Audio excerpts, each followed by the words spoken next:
ನಿಮ್ಮ ಹಳೆ ಒಡವೆನ ಅಧಿಕ ಬೆಲೆಗೆ ಮಾರಬೇಕೆ? ಅಟಿಕಾಗೆ ಕಾಲ್ ಮಾಡಿ 8880 ಅಟ್ಟಿಕಾ ಗೋಲ್ಡ್ ಕಂಪನಿ.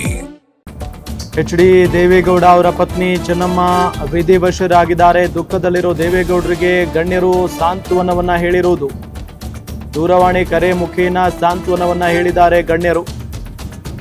ಪ್ರಧಾನಿ ನರೇಂದ್ರ ಮೋದಿ, AICC ಅಧ್ಯಕ್ಷ ಮಲ್ಲಿಕಾರ್ಜುನ ಖರ್ಗೆ, HD ದೇವೇಗೌಡ ಪತ್ನಿ ಚೆನ್ನಮ್ಮ ವಿಧಿವಶರಾದ ಹಿನ್ನೆಲೆಯಲ್ಲಿ ದೇವೇಗೌಡರಿಗೆ ಗಣ್ಯರು ಸಾಂತ್ವನವನ್ನ ಹೇಳಿದ್ದಾರೆ.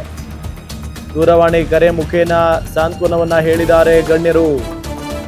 ಪ್ರಧಾನಿ ನರೇಂದ್ರ ಮೋದಿ ಅವರು, AICC ಅಧ್ಯಕ್ಷ ಮಲ್ಲಿಕಾರ್ಜುನ ಖರ್ಗೆ ಅವರು ಕರೆ ಮಾಡಿ ಸಾಂತ್ವನವನ್ನ ಹೇಳಿರೋದು.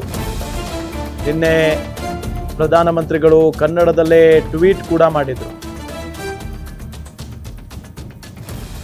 ಸೊ ಅದಾದ ನಂತರ ದೂರವಾಣಿ ಕರೆ ಮಾಡಿ ದೇವೇಗೌಡರ ಜೊತೆಗೆ ಮಾತನಾಡಿ ಅವರಿಗೆ ಸಾಂತ್ವನವನ್ನು ಹೇಳಿದ್ದಾರೆ. ನೋಡಿ, ಅಲ್ಲಿ ನಿನ್ನೆ ಪ್ರಧಾನಿ ನರೇಂದ್ರ ಮೋದಿಯವರು ಮಾಡಿದ್ದಂಥ ಟ್ವೀಟ್: ಮಾಜಿ ಪ್ರಧಾನಿ ಶ್ರೀ ದೇವೇಗೌಡ ಅವರ ಪತ್ನಿ ಶ್ರೀಮತಿ ಚೆನ್ನಮ್ಮನವರ ನಿಧನದಿಂದ ತೀವ್ರ ದುಃಖವಾಗಿದೆ. ಅವರು ತಮ್ಮ ವಿನಯ ಮತ್ತು ಸಮಾಜ ಸೇವೆಯ ಮೇಲಿನ ಬದ್ಧತೆಗಾಗಿ ಎಲ್ಲರ ಗೌರವಕ್ಕೆ ಪಾತ್ರರಾಗಿದ್ದರು. ಈ ದುಃಖದ ಸಮಯದಲ್ಲಿ ಶ್ರೀ ದೇವೇಗೌಡರು ಮತ್ತು ಅವರ ಇಡೀ ಕುಟುಂಬಕ್ಕೆ ನನ್ನ ಹೃದಯಪೂರ್ವಕ ಸಂತಾಪಗಳು ಅಂತ ಹೇಳಿ ನಿನ್ನೆ ಟ್ವೀಟ್ ಮಾಡಿದರು. ಇವತ್ತು ದೂರವಾಣಿ ಕರೆ ಮುಖೇನ ಸಾಂತ್ವನವನ್ನು ಹೇಳಿದ್ದಾರೆ.